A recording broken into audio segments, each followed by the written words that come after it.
할렐루야. 우리 사랑하는 성도 여러분들께 또 주님의 이름으로 문안을 드리겠습니다. 다들 또 명절을 은혜 가운데 또 기쁨으로 잘 보내고 계시리라고 생각합니다. 오늘 저녁에는 지난 주일날 이 말씀을 좀 충분히 드렸어야 되는데 그 세 번째 대지를 말씀을 드리지를 못했어요. 그래서 그 부분에 대해서 말씀을 좀 나누려고 생각을 합니다. 그래서 사도행전 2장 1절에서 13절 계속되는 말씀 가지고 성령을 따라 사는 그리스도인 동일한 제목으로 하나님 말씀을 좀 더 나누도록 하겠습니다. 우리가 이미 살펴보았듯이 6월절 사건이라고 하는 것, 이것이 기산일이 되어서 50일째 되는 날 오순절 사건이 일어났고, 오순절 사건이라고 하는 것의 핵심은 그것은 이스라엘 민족의 또 하나의 추수 계절이기 때문에 보다 더 여물어가는 열매, 알고 이런 것을 거두고자 하는 하나님의 의도가 그 속에 계산되어 있다 하는 것을 알 수가 있습니다. 그래서 우리 믿음의 성도들, 저와 여러분들을 다 성령의 열매를 맺는 사람들, 그리고 하나님의 찾으시는 그 열매들이 되기를 위해서 노력을 기울여야 된다. 그리고 그것을 위해서 하나님의 성령이 오셔서 우리를 더 여물게 만들고, 그리고 값진 열매 되도록 만들어 가시는 이 놀라운 일들을 하신다 하는 것을 우리가 듣게 되었습니다. 그리고 그런 놀라운 일들의 역사를 위해서 성령이 우리에게 강림하신 사건이 바로 오순절 성령 강림 아니겠습니까? 그런데 오순절 성령 강림의 그 무엇보다도 중요한 핵심은 바로 이 바람처럼 임했다 하는 요지를 말씀을 드렸습니다. 그래서 이것은 바람이 어디서 부는지 알 수 없지만은 하늘에서부터 불어왔다. 그러니 우리가 하늘의 음성을 듣고 영적인 음성을 민감하게 경청할 수 있는 그런 기문을 가진 사람들이 되어야겠다 하는 것을 말씀을 드렸습니다. 그래서 우리의 신앙생활 속에 하나님이 시키시고 성령이 시키시는 그 첫 번째 음성을 외면하거나 거부하지 말고 그 음성을 아멘으로 받아들이고 순응하려고 하는 그 본심을 믿음 가운데 회복시키는 것이 참 중요하다, 그렇게 말씀을 나누었습니다. 그리고 또 하나가 바로 불로 임하신 성령에 대한 부분들을 말씀을 나누었습니다. 저희 앉은 곳에 불의 혀같이 갈라지는 그런 놀라운 역사가 일어났다 그랬습니다. 불의 혀, 그러므로 이것은 혀에 대한 문제, 언어에 대한 문제로서 크게 역사가 되어진 것을 우리가 알 수가 있었다 그랬습니다. 특별히 언어가 열려져야 되는데 두려움에서, 그리고 숨고 낮추고 떨고 그렇게 닫혀있던 그들의 마음들과 입술들이 활짝활짝 열려지면서 시대의 사람들을 향하여 힘차게 외치는 거죠. 조근조근했던 동네에 100만에 가까운 인파들이 막 몰려다니는 그 한복판에서도 복음을 위해서 크게 두려움을 박차고 일어나서 선포하는 그런 아름다운 역사는 참 우리에게 기감이 된다 하는 것을 말씀을 우리가 들었습니다. 오늘날도 복음을 증거하는 일에 두려운 마음들, 창피한 마음들, 머쓱한 마음들, 자신을 먼저 생각하게 되는 그런 마음을 가지게 되면 복음을 위해서 외치지를 못하게 되는 것입니다. 그런데 이것을 이겨낼 수 있도록 만들어주는 역사가 어떻게 일어나느냐 하면 성령이 우리에게 오셔야 그런 외치는 사람이 되고 드러내는 사람이 되고 선포하는 사람이 될 수 있다 하는 것을 보여주는 사건이 오순절 사건이었다, 그렇게 말씀을 드렸습니다. 그리고 또 하나 우리가 이 불과 관계된 부분에 대해서 우리가 용광로 같은 그런 사람이 되었으면 좋겠다 하고 믿음의 우리 선배 목사님의 그 설교 말씀을 인용하면서까지 말씀을 좀 나누기도 했습니다. 저 역시 너무나도 공감이 되고 깨우친 바가 있는 그런 말씀이 아닐 수가 없었습니다.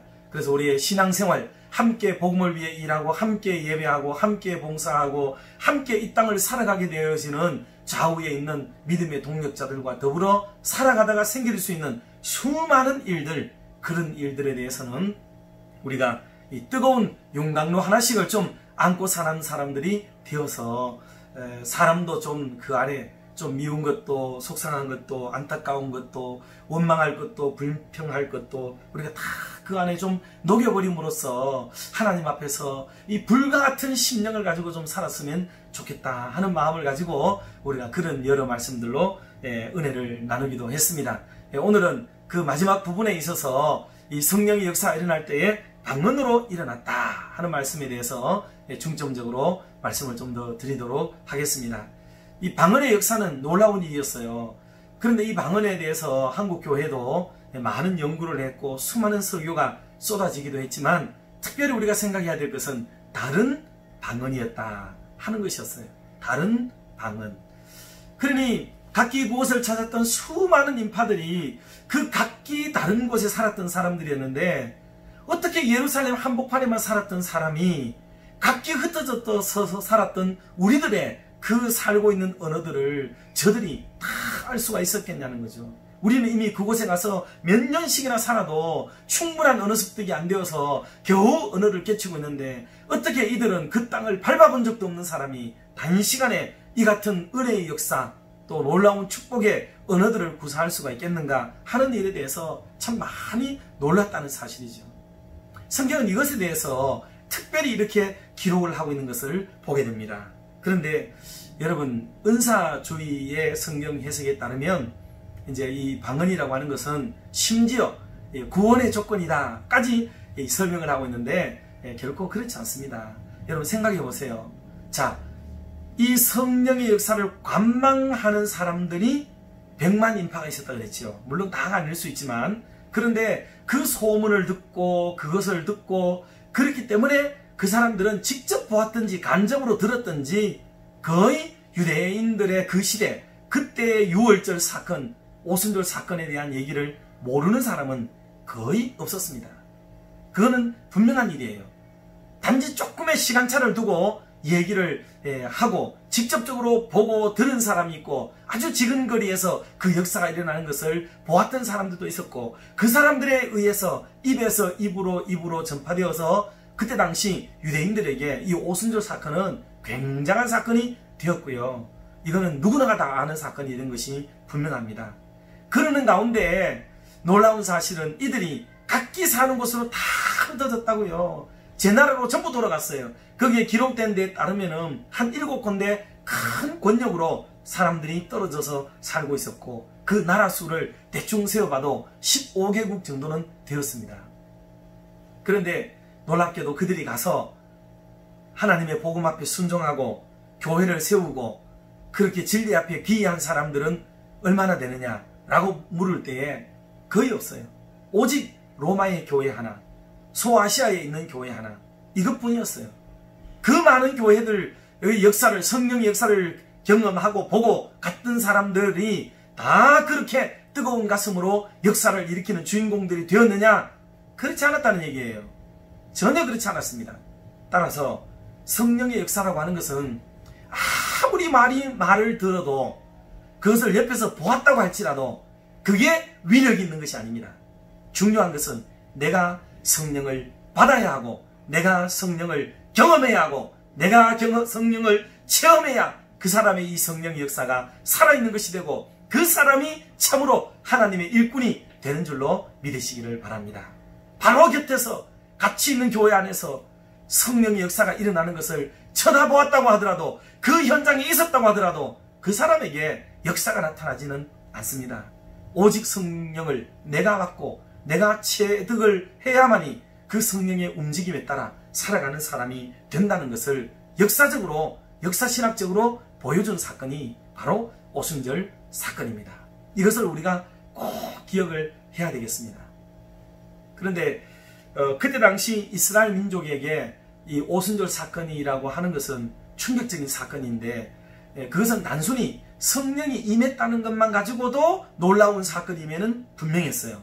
게다가 이것은 참 충격적인 사건인 것이 왜 그러냐면 구약에도 성령의 역사가 나타납니다. 성령 역사가 분명히 나타나지만 구약에 나타나는 성령의 역사는 한마디로 보면 어떤 특정 개인에게 또 어떤 특정한 지도자들에게 또 하나님의 놀라운 역사를 임시적으로 수행할 어떤 사람들에게 제한적으로 임시적으로 한정적으로 나타났던 게 성령의 역사였다 이 말이에요.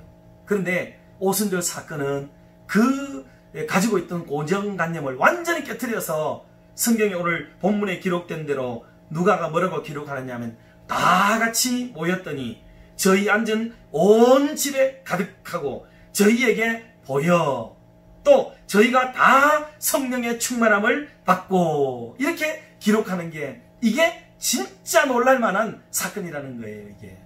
그러니 그때 당시 모든 유대인들의 생각과 가치관 속에서는 하나님의 성령이 언제나 이렇게 특정인에게 임했단 말이죠. 지시적으로 임하고 아주 이렇게 소극적으로 임했던 것이 사실이에요. 그런데 이날 오순절날 사건은 그 120문도들은 적어도 그 자리에 있었던 사람에게는 모두가 성령이 그냥 부어진 거죠. 쏟아진 것입니다.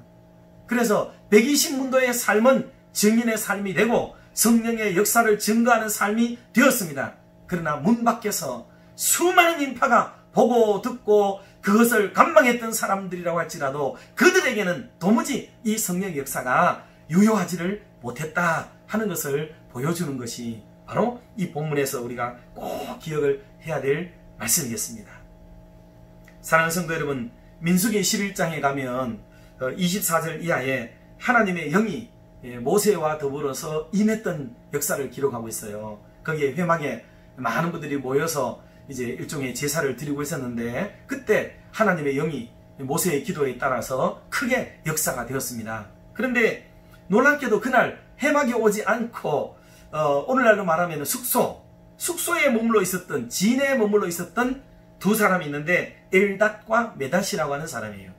엘닷과 메닷이라고 하는 사람이 있는데 이 사람들은 장로도 아니고 특정 지도자들도 아니었어요. 그런데 그것도 회막에 온 것도 아니고 제사의 현장에 있는 것도 아니고 제사의 근처에 와서 구경한 것도 아니고 그냥 진 안에 있었는데도 불구하고 놀랍게도 영을 받습니다.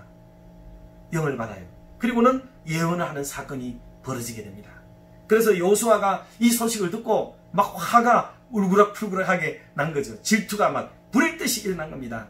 같이 예배하고 제사했던 우리들에게는 나타나지도 않았던 성령이 어떻게 지인 안에 있었던 저 사람들에게 막 나타났는가, 뭐 이런 분위기가 된 거죠. 그래서 모세에게 와서 이 사실을 보고를 다 했어요. 그리고 모세로부터 아주 책망하는 말을 기대하면서 보고를 하게 되었죠. 그때 모세가 뭐라고 그러냐면 민수기 11장 29절 말씀인데, 시기하지 말라. 여호와께서 그 신을 그 모든 백성에게 주사 다 선지자 되게 하기를 원하노라. 이렇게 말합니다. 그때 당시 모든 사람들은, 말씀을 또 다시 드리겠습니다마는, 이 하나님의 신은 아무에게나 임하는 것이 아니었다. 아주 특별한 계급에 있는 사람들에게 한시적으로 임했던 성령이라고 보는 그런 관점의 생각이 있었는데, 모세는 오히려 이것을 뛰어넘어서 하나님께서 그 신을 모든 백성에게 주어서 그냥 전부가 다 선지자가 되었으면 좋겠다, 이런 말을 모세가 자기도 모르게 그렇게 선포를 하게 됩니다. 그 뒤로 많은 사람들은 하나님의 성령을 사모하게 되었어요. 많이 사모하게 되었고, 그러다가 오순절 사건이 일어나게 된 겁니다. 사실 그 전에 요엘 선지자도 얘기했잖아요. 요엘 선지자도 그때 막 예언을 하게 되지 않습니까? 특정 지도자들에게만 내리던 성령이 그렇게 내리지 말고 어느 날이 되면 남녀노소 가리지 않고 성령이 내리게 될 것이라는 것을 예언하기도 했었어요. 그런데 그 오순절 날에 이 구약적 성도들의 모든 소망이 한꺼번에 이루어진 날이 바로 그 날이에요. 우리는 구약적 그 개념과 시대 배경을 가지고 있지 않기 때문에 오순절 사건을 그냥 동떨어져서 생각하지만, 이스라엘 민족에게 있어서 오순절 사건은 정말 놀라운 변곡점이 되었습니다. 그동안 가지고 있었던 믿음의 그 역사 줄기, 이것이 한꺼번에 그냥 이루어진 날, 역사가 막 이루어진 날, 앞에서 예언했던 날들, 소망했던 날들, 이 모든 것이 한꺼번에 이루어진 날이 오순절 성령 강림 사건이에요. 그래서 모든 사람에게 성령이 임했다는 것은 이거는 충격이었고 획기적인 일이었고 새로운 시대를 열어가는 시작점이 된다는 것을 반증하는 그런 대목이 되는 것입니다. 그래서 그때 이후로 하나님의 교회가 성령이 주도하는 그 주도에 의해서 교회가 설립이 되고, 교회가 확장이 되고, 교회가 세력을 얻어가고, 그리고 교회가 전파되고 증거되는 이런 놀라운 일에 앞장서게 된 것을 성경이 얘기하고 있습니다. 그래서 사도행전을 성령 행전이다, 그렇게도 말한다 그랬죠. 그만큼 성령이 주도하는 그런 것이 바로 사도행전이라는 것을 보여주고 있습니다. 사랑하는 성도 여러분, 이 일 때문에 초대교회는 이제 성령을 늘 일시적으로만 사모하고 특별한 사람들에게만 사모했던 성령을 이제는 모든 성도들이 함께 사모하게 되어지고 그 자리에 있었던 사람이 다 받았다면서 우리들도 받을 수 있겠다라는 희망 속에 날마다 성령 집회하게 되어지고 성령이 임하기를 사모하는 마음으로 오늘에 이르기까지, 대한민국에 이르기까지 성령을 사모하는 은혜의 무리들이 이루어지게 되었고 그 무리들 중에 저와 여러분들도 있는 줄로 믿습니다. 그래서 하나님의 성령이 내주하시기도 합니다. 그러나 때때로 우리의 욕심과 죄악과 그리고 하나님 앞에 성실하지 못한 태도로 인해서 하나님의 성령이 내 속에서 활발하게 역사하지 못하도록 해버리는 일들이 우리의 삶에 얼마나 많이 있습니까? 이제는 다 그런 건 내려놓고 내 안에 계시는 성령께서 마음껏 활동하시고 마음껏 역사하시고 마음껏 내가 하나님의 성령의 도구가 되어지고 하나님이 나를 기계와 나팔로 마음껏 사용하시고 그 영광의 도구로 나를 아름답게 사용하시기를 기도하면서 성령이 내 안에 이미 계신 성령이 아름답게 활발하게 역사되도록 기도하셔야 되고, 혹시 성령을 경험하지 못한 우리 성도들이 계시다면 그 심령 속에 하나님의 성령으로 가득한 은혜가 있기를 주님의 이름으로 축복합니다. 이 성령의 역사가 성도들의 교제의 끈이 되었고, 초대교회로부터 오늘 이르기까지 말이죠, 성도들의 교제의 끈이 되었고 전도와 그리고 선교의 에너지가 되고 힘이 되었고 원동력이 되었고, 그리고 사랑을 나누는 아주 중요한 원동력이 되었고요, 또 회개의 눈물샘이 되어지고 위로와 격려의 또 용기의 동반자가 되어진 것이 바로 성령입니다. 성령. 우리가 교회 안에서 믿음의 결단을 내리고 용기를 내고 하나님 앞에 헌신을 작정하고 이렇게 충성을 각오하고 결단하게 되어지고 형제를 용서하고 끌어안고 살고 하게 되어지는 수많은 일의 원동력이 뭐냐면 내 안에 계시는 하나님의 성령 때문에 이 일이 가능하다는 말씀을 이 오순절 성령 사건 이후로 하고 계시는 겁니다. 그러므로 우리 성도 여러분, 저와 여러분의 개인의 믿음의 역사에도 성령이 역사하시기를 기도하시고, 또 우리 가정도 성령에 취해야 되겠고, 우리 교회도 성령에 붙들려야 되겠고, 우리 나라도 하나님의 성령의 다스림을 받아야 될 줄로 믿습니다. 우리 다음 세대들도 그 성령께 의탁해야 되지 않겠습니까? 그렇게 할 때에 우리는 성령에 의한 아름다운 인생을 살아가게 되는 것입니다.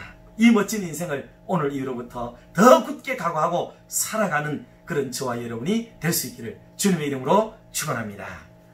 기도하겠습니다. 사랑 많으신 하나님 아버지, 은혜와 사랑에 감사합니다. 가장 보잘것없고 죄 많은 우리들을 언제나 한결같이 사랑해 주셔서 감사합니다. 죄 많은 이 세상을 살아가는 어간에 저희들이 하나님의 자녀로서 부끄러울 때가 참으로 많습니다. 주님 기뻐하시는 일들을 감당하는 성숙한 자녀들이 되어야 함에도 불구하고 여전히 어린아이 신앙을 벗어나지 못할 때도 많습니다. 죄와 더불어 피 흘리기까지 싸워야 함에도 불구하고 맥없이 무너질 때도 없지 않는 저희들입니다. 더구나 함께 믿음 생활하며 하나님의 영광의 도구들로 쓰임받아야 할 성도들 상호간에도 작은 감정 하나를 다스리고 추스리지 못하여 때로는 적대 감정을 가지고 또 대적들이 오히려 좋아할 만한 행동을 할 때도 적지 않은 저희들입니다. 그러나 이 모든 일들을 이겨내도록 오순절 성령 강림의 놀라운 역사적 사건들을 일으켜주시고 오늘날에도 여전히 주의 성령을 부어주신다고 말씀하셨사오니, 사랑 많으신 하나님, 우리 대구 칠곡중앙교회에 속한 모든 믿음의 가족들에게 성령을 부어 주시옵소서. 성령의 충만을 허락하여 주시옵소서. 그리하여 우리 모두가 성령에 의지하여 살아가게 하시옵고 성령에 의탁하여 주의 뜻 이루며 살게 하여 주시옵소서. 교역자들에게 풍성한 성령을 공급하여 주셔서 성령께 의지하는 목양을 하게 하시옵소서. 우리 장로님들께 성령을 부어주셔서 더 은혜로운 종들이 되게 하여 주시옵소서. 권사님들, 집사님들 모두에게 주님의 성령으로 감화 감동시켜 주시옵소서. 주의 집에 충성 다하는 그런 멋진 일꾼들 되게 하여 주시옵소서. 청년 남녀들에게도 부어주시마 약속하신 성령을 물붓듯 하여 주시옵소서. 그리하여 우리 교회가 성령의 다스림과 지배를 받는 아름다운 교회가 되게 하여 주시옵소서. 하나님 아버지, 이 나라와 민족을 불쌍히 여겨 주시어서 그리하여 우리나라가 마지막 시대의 제사장 나라가 되게 하시며 복음을 수출하는 선교 대국이 되게 하여 주시옵소서. 모든 지도자들의 가슴마다에 성령으로 불태워 주시옵소서. 특별히 교계 지도자들에게 성령 충만을 주셔서 자꾸만 식어져가는 가슴들을 뜨겁게 달궈가게 하여 주시옵소서. 하나님 아버지, 명절을 지내며 고향과 친지를 찾아오고 가는 우리 온 성도들의 걸음을 지켜주시오며 예기치 못한 어려운 일들 당하지 않도록 인도하여 주시옵소서. 돌아오는 거룩한 주일에도 뜨겁게 사모하는 마음으로 힘차게 주의 전을 오르는 믿음의 용맹스러움을 우리 모두에게 허락하여 주시옵소서. 이 모든 말씀을 주 예수 그리스도의 이름으로 기도드리옵나이다. 아멘. 사랑하고 축복합니다.